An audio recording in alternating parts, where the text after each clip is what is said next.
Professor উজান চৌধুরী, লেখিকা বন্যা শিকদার, পর্ব 17। মৌ শব্দটা শোনা মাত্রই উজানের মদ্যপ ও রক্তাক্ত মস্তিষ্কে যেন 1000 ভোল্টের কারেন্ট শক লাগল। সে আর নিজের উপর নিয়ন্ত্রণ রাখতে পারল না। বাঘের মতো এক হিংস্র হুঙ্কার ছেড়ে সে ঝাঁপিয়ে পড়ে ইফাতের শার্টের কলারটা নিজের 2 হাতের মুঠোয় শক্ত করে চেপে ধরল। অতিরিক্ত ডিঙ্কস আর অ্যাসিডের যন্ত্রণার কারণে উজান এই মুহূর্তে নিজের পায়ে সোজা হয়ে দাঁড়িয়ে থাকায় শক্তিটুকু প্রায় হারিয়ে ফেলেছে। তার শরীর টলছে, তবুও নিজের ভেতরের সমস্ত পুরুষালী জেদ আর হিংস্রতা এক জায়গায় এনে ইফাতের মুখের উপর দাঁড়িয়ে সিংহসুলভ হংকার ছেড়ে গর্জে উঠল। মৌ, কাকে মৌ বলে ডাকছিস? হ্যাঁ, তাসফিয়া মৌ চৌধুরী, শুধুমাত্র এই উজান চৌধুরীর, অনলি উজান চৌধুরী, নিজের property. She is my legal wife. ও আমার বউ। তুই কোন সাহসে আমার পারমিশন ছাড়া ওর নাম ধরে ডাকিস? নেক্সট টাইম যদি ওর ব্যাপারে কোনো কথা বলতে চাস তবে ভাবি বলবি, ওকে অনলি ভাবি। বুঝতে পেরেছিস? ইফাত আর তন্ময় স্তব্ধ হয়ে একজন আরেকজনের দিকে তাকালো।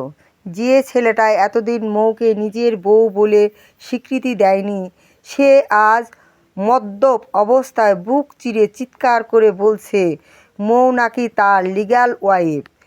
তার এই দ্বিচারিত দেখে ইফাত আর নিজের রাগ সামলাতে পারল না। সে এক ঝটকায় উজানের হাত দুটো নিজের কলার থেকে সরিয়ে দিয়ে তাকে সজোরে পেছনের দিকে ধাক্কা মেরে সরিয়ে দিল। জাস্ট শাট আপ উজান, নিজের এই নোংরা পাগলামি এবার বন্ধ করবি? যে মেয়েটাকে তুই কোনোদিন নিজের বউ বলে মন থেকে মানিসনি, যাকে দিনের পর দিন কষ্ট দিয়েছিস, এখন কোন মুখে তুই তাকে নিজের বউ বলছিস? আমি খুব ভালো করে জানি। আর একটু পর তোর এই মদের নেশা কেটে গেলেই তুই আবার সেই আগের মতো রুক্ষ আর নিষ্ঠুর বিহেভিয়ার করবি। সো দয়া করে নিজের এই সস্তা ড্রামা বন্ধ কর আর শান্ত হয়ে বাসায় চল। অনেক রাত হয়েছে মৌ, আই মিন ভাবি তোর জন্য না খেয়ে ওয়েট করছে। উজানের মত্ত চোখে যেন হিংস্রতার পারদ আরও চড়ে গেল। সে দেয়াল ধরে কোনো মতে নিজের টলমলে শরীরটা সামলে নিয়ে কর্কশ গলায় চেঁচিয়ে উঠল, হার্ট?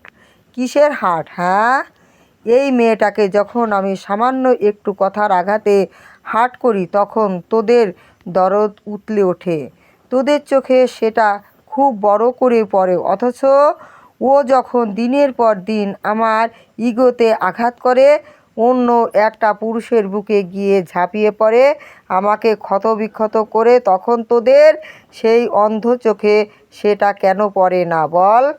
তন্ময় এবার খানিকটা এগিয়ে এলো উজানের টকটকে লাল চোখের দিকে, নিজের 2 চোখ রেখে অত্যন্ত দৃঢ় গলায় বলল, স্টপ দিস বুলশিট উজান। ভাবি তোকে কোনোদিন একটুও হার্ট করেনি, বরং তুই নিজের প্রতিনিয়ত তাকে ক্ষতবিক্ষত করিস। এই আধুনিক যুগে যেখানে একটা ছেলে দিনের পর দিন বুক ফেটে কান্না করেও নিজের প্রেয়সীকে ধরে রাখতে পারে না, সেখানে ভাবি প্রতিটা সেকেন্ড তোর মতো একটা পাষাণের পেছনে ভালোবাসি ভালোবাসি বলে ছায়ার মতো ঘুরে বেড়ায়, আর তুই সেটাকে চরম অবহেলায় ইগনোর করিস। আর আজ হুট করেই তোর এই নোংরা ইগোতে আঘাত লাগায় মনে হলো সে তোকে হার্ট করছে। শোনো উজান, তোর এই আগলা পিরিত আর পজিটিভনেস নিজের পকেটে রাখ। মুখে যখন কোনোদিন বুক ফুলিয়ে ভালোবাসি শব্দটা বলতে পারিস না, তাহলে এমন কুৎসিত কাজের মাধ্যমে সেটা প্রমাণ করার কোনো দরকার নেই। এক্কেবারে রাইট কথা বলেছিস তন্ময়। ইফাত এবার উজানের মুখোমুখি দাঁড়িয়ে রাগে ফুঁসতে ফুঁসতে আওড়ায়, বাই দা ওয়ে উজান, তুই কোন সাহসে এই নির্দোষ সাব্বির ছেলেটার গায়ে হাত তুললি? তুই কি জানিস ছেলেটার এই রক্তাক্ত অবস্থায় দেখে ওর মা হসপিটালের মেঝেতে পড়ে কেমন পাগলের মতো চিৎকার করে কাঁদছে। ছেলেটাকে এই মুহূর্তে ইমার্জেন্সি অ্যাপয়েন্টমেন্ট হসপিটালের আইসিইউতে লাইফ সাপোর্টে নেওয়া হয়েছে। তোর এই এক মুহূর্তের ভুলের জন্য আমার এই ফুলকন্যাও আজ পাগলের মতো তার ভাইয়ের জন্য হসপিটালের বারান্দায় আছাড় খেয়ে কাঁদছে। যদি আজ সাব্বিরের কিছু হয়ে যায় তখন কি হবে উজান? তখন কি তুই তোর এই ইগো দিয়ে একটা জীবন ফিরিয়ে দিতে পারবি? ইফাত একদমে কথাগুলো বলে থামলো, কিন্তু উজানের ভেতরে সেই পজিটিভ রাক্ষসটা যেন শান্ত হওয়া বদলে আবারও এক মস্ত বড় গর্জন তুলে উঠল। I just don't care. Sabbir মরুক আর বাঁচুক তাতে উজান চৌধুরীর কিছু যায় আসে না। উজান চৌধুরীর প্রপার্টির দিকে যে পুরুষ ভুল করেও নজর দেবে তার শেষ পরিণতি ঠিক এই আইসিইউর বিছানাই হবে। উজান, তুই কি সত্যি একটা পাগল? যাকে তুই ভালোবাসিস না, বউ হিসেবে কোনোদিন মেনে নিস না, তাকে নিয়ে তোর মনে এত জেলাসি ফিল কেন হয় বল তো? উজান এবার নিজের সামনে থাকা কাঠের চেয়ারটা সজোরে এক লাথি বসিয়ে দিল। তারপর এক হিংস্র সিংহের মতো পুরো বাংলোর ছাদ কাঁপিয়ে গর্জে উঠল। আমি ভালোবাসি না, ভালোবাসি না, ভালোবাসি না। আমি ওই বিড়ালের বাচ্চাকে আজও একটু ভালোবাসি না। ও আমার বউ নয়, কিন্তু ও আমার এক্সক্লুসিভ প্রপার্টি। আর উজান চৌধুরীর পার্সোনাল প্রপার্টির দিকে যে পুরুষ চোখ তুলে তাকানোর ধৃষ্টতা দেখাবে তাকে জ্যান্ত খুন করতেও আমার এই হাতের একটা আঙ্গুলও কাঁপবে না। Mind you. এই কথা শেষ করে উজান আর এক সেকেন্ডও সেখানে দাঁড়ালো না। বড় বড় পা ফেলে বাংলোর বাইরে চলে গেল। তার চলে যাওয়ার দিকে তাকিয়ে ইফাত আর তন্ময় দুজনের এক তপ্ত ও দীর্ঘশ্বাস ফেলল। ইফাত নিজের কপালে হাত দিয়ে বিড়বিড় করে বলতে লাগলো, কেউ পাবে না যেন অপেক্ষা করে, আর কেউ হাতের মুঠোয় পেয়েও অ্যাভয়েড করে। হায়রে ভালোবাসা, তুই এমন কেন? যদি তাকে নিজের করে না পাওয়াই হয় তাহলে কেন এত মায়া দিলি? উজান বাংলো থেকে বেরিয়ে যাওয়ার সাথে সাথেই তন্ময় আর ইফাতও দ্রুত বাইরে বেরিয়ে এলো, কিন্তু ততক্ষণে অনেক দেরি হয়ে গেছে।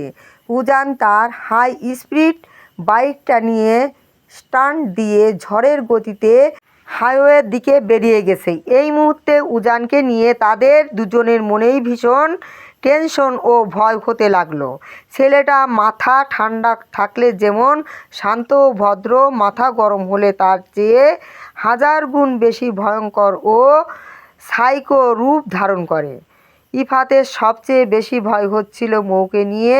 না জানি এই মদ্যপ ও হিংস্র উজান বাসায় ফিরে ওই নিষ্পাপ মেয়েটার উপর কেমন কেয়ামতের ঝড় বয়ে দেবে। ইফাত আর এক মুহূর্তও সময় নষ্ট করল না। সে নিজের গাড়ির এক্সিলারেটর চেপে দ্রুত গতিতে উজানের বাইকের পিছু নিল। উজান এই ঘোর মাঝরাতে বাইকটা এতটাই মারাত্মক গতিতে চালাচ্ছে যে রাস্তায় থাকা অন্যান্য যানবাহনগুলো তার সামনে এক একটা বিন্দুর মতো মিলিয়ে যাচ্ছে। সে যেন বাতাসের গতিকে টেক্কা দিয়ে ধাবমান হচ্ছিল। প্রায় মিনিট 20 পর উজান প্রচণ্ড টালমাটাল অবস্থায় চৌধুরী মঞ্জিলের বিশাল গেট গলিয়ে ভেতরে এসে পৌঁছালো। সে আগে শরীর কাঁপাতে কাঁপাতে বড় বড় পা ফেলে ড্রয়িং রুমে ঢুকলো, কিন্তু চারপাশ পুরো নিঝুম। বাসায় বাড়ির কোনো একজন সদস্যকেও দেখতে পেল না সে। অতঃপর রেগে গিয়ে এক সার্ভেন্টকে জিজ্ঞেস করতেই জানতে পারল কিছুক্ষণ আগেই সাব্বিরের আইসিইউতে যাওয়ার খবর পেয়ে বাড়ির সবাই হসপিটালের উদ্দেশ্যে বেরিয়ে গেছে। মুহূর্তের মধ্যে উজানের ফর্সা মুখখানা রাগে একদম রক্তাক্ত লাল হয়ে গেল, যার কারণে আজ উজানের এই বেপরোয়া ও ধ্বংসাত্মক অবস্থা। ঠিক সেই পরপুরুষের জন্যই মৌ মাঝরাতে হসপিটালে ছুটে গেছে। উজান সেখানে আর এক সেকেন্ডও দাঁড়ালো না, নিজের বাইকটা ঘুরিয়ে তীব্র আক্রোশে হসপিটালের উদ্দেশ্যে রওনা দিল। উজান যখন হসপিটালের মেইন গেটে পৌঁছালো, ঠিক তখনই দেখলো চৌধুরী বাড়ির গাড়ি থেকে মৌসহ বাড়ির বাকি সবাই মাত্রই নিচে নামছে হসপিটালের ভেতরে যাওয়ার জন্য। ঠিক সেই মুহূর্তেই উজান এক ঝড়ের গতিতে বাইক থেকে নেমে গিয়ে মৌয়ের ডান হাতটা লোহার সারাশির মতো শক্ত মুঠোয় আঁকড়ে ধরল। এই মাঝরাতে উজানের এমন অগ্নিকুণ্ডের মতো ভয়ঙ্কর মুখ ছবি দেখে বাড়ির বাকি সবাই চরম বিস্ময় ও ভয়ার্ত দৃষ্টিতে তাকিয়ে রইল। উজান মৌয়ের হাতটা এতটাই নিষ্ঠুরভাবে চেপে ধরেছে যে মেয়েটার কবজির হাড় যেন মরমর করে ভাঙার উপক্রম হলো। উজান নিজের ভেতর থেকে সমস্ত মদ্যপতা লুকিয়ে এক চরম শীতল কণ্ঠে আওড়ালো, চলো পিচ্চি। মৌ নিজের হাতের অসহ্য যন্ত্রণা ছটফট করতে করতে শরীর মোচড়ামুচড়ি শুরু করে দিল। উজান নিজের অবাধ্যতা দেখে আরও বেশি ক্ষিপ্ত হয়ে উঠল। মৌ কাঁদতে কাঁদতে বলল, ছাড়ুন আমাকে, আমি এখন কোথাও যাব না। আমার সাব্বির ভাইয়া মৃত্যুর সঙ্গে লড়াই করছে, আমি যাব তার কাছে, ছাড়ুন আমায়।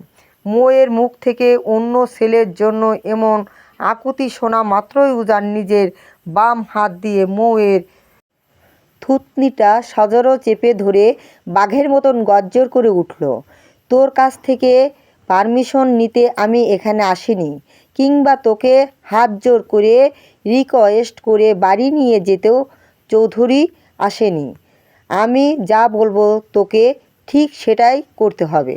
এই বলে উজান এক ঝটকায় মৌকে এক হাত দিয়ে নিজের কোলে তুলে নিল এবং বাড়ির সবার সামনে দিয়েই তাকে বাইকের সামনের উপর বসিয়ে এক টানে বাইক স্টার্ট দিল।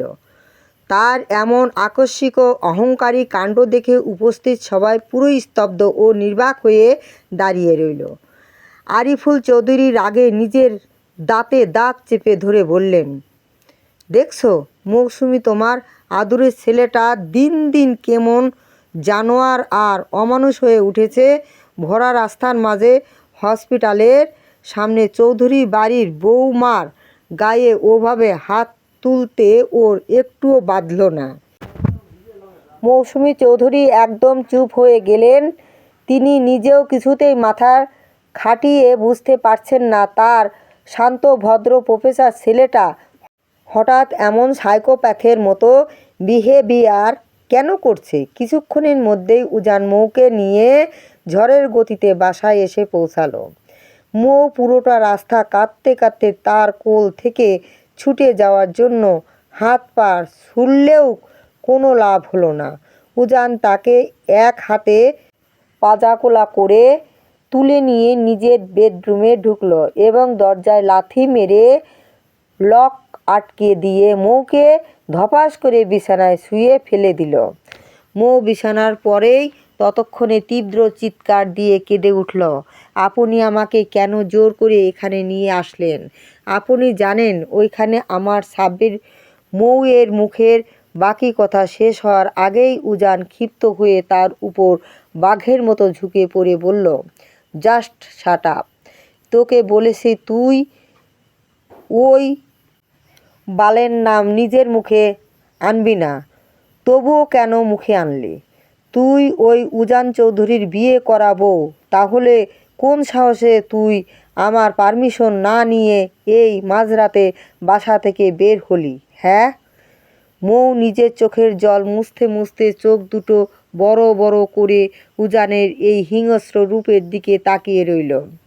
চোখ থেকে অনবরত লোনা জল গড়িয়ে গাল বেয়ে ওড়নায় মুছে যাচ্ছে। একে তো তার প্রাণপ্রিয় ভাইটার হসপিটালের আইসিইউতে এমন আশঙ্কাজনক অবস্থা, তার উপর সে নিজের বরের এই পৈশাচিক রূপ কোনোভাবেই নিতে পারছে না। সে নিজের ভেতরের সমস্ত ভয়কে একপাশে ঠেলে উল্টো চেঁচিয়ে উঠল, ফাজলামো করছেন আমার সাথে? ওইখানে হসপিটালে আমার সাব্বির ভাইয়া মৃত্যুর সঙ্গে পাঞ্জা লড়ছে, আর আমি এখানে বসে আপনার ওই ফালতু পারমিশনের জন্য ওয়েট করব? সরুন আপনি আমার সামনে থেকে, আমি এক্ষুনি হসপিটালে যাব।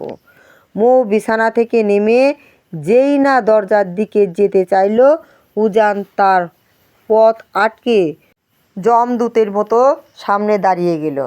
তোকে আমি একবার বললাম না, তুই এই রুমের চৌকাঠ পেরিয়ে আজ এক পাও বাইরে বের হবি না। আপনি বের হতে না বললে আমি শুনবো নাকি? মৌ এবার উজানের বুকে নিজের ছোট ছোট হাত দিয়ে ধাক্কা মেরে সরিয়ে দিল। বারবার বউ বউ বলে কিসের এত অধিকার দেখাচ্ছেন শুনি? আপনি কি আমায় নিজের বউ বলে মানেন? মানেন না তো তাহলে আমার উপর আপনার কোনো জোর বা অধিকার নেই। সো আমি আমার ইচ্ছে মতো যেখানে খুশি যাব, যার সাথে খুশি দেখা করব। তোকে আমি বউ মানি আর না মানি, দুনিয়ার খাতায় তুই শুধু আমার বউ, আর আমি যতদিন বেঁচে আছি তুই শুধু এই উজান চৌধুরীর প্রপার্টি হয়ে থাকবি। হাত ছাড়ুন। ছাড়ব না। আমি যা বলবো তোকে মুখ বুজে ঠিক তাই তাই করতে হবে। ওই কুত্তার বাচ্চাকে আমি কোনোদিনও তোর দেখতে যেতে দেব না, বুঝতে পেরেছিস? হাত ছাড়ুন আমায়, আমি যাবই যাব। মৌ তড়িঘড়ি করে আবারও উজানকে পাশ কাটিয়ে রুম থেকে বেরিয়ে যেতে চাইল। নিজের কথার এমন চরম অবাধ্যতা দেখে উজান নিজের অজান্তেই তার বাম হাতটা তুলে মৌয়ের ফর্সা গাল বরাবর সজারো এক থাপ্পড় বসিয়ে দিল। থাপ্পড়ের তীব্রতায় মৌ সামলাতে না পেরে ছিটকে গিয়ে শক্ত মেঝের উপর পড়ে গেল। উজান দ্রুত গিয়ে মেঝের উপর মৌয়ের দুই গাল নিজের শক্ত হাতের মুঠোয় চেপে ধরে পশুর মতো হুঙ্কার ছাড়ল, জানোয়ারের বাচ্চা, তোকে এতবার বারণ করলাম যে তোকে আমি ওই কুত্তার বাচ্চার সাথে দেখা করতে দেব না, তবুও তুই আমার অবাধ্য হোস, আমার কথার উপর কথা বলিস। তোর উপর আমার কিসের অধিকার? Just West. আজ তোকে আমি তোর পূর্ণ অধিকার বুঝিয়ে দিচ্ছি। এই বলেই উজান নিজের গায়ের শার্টের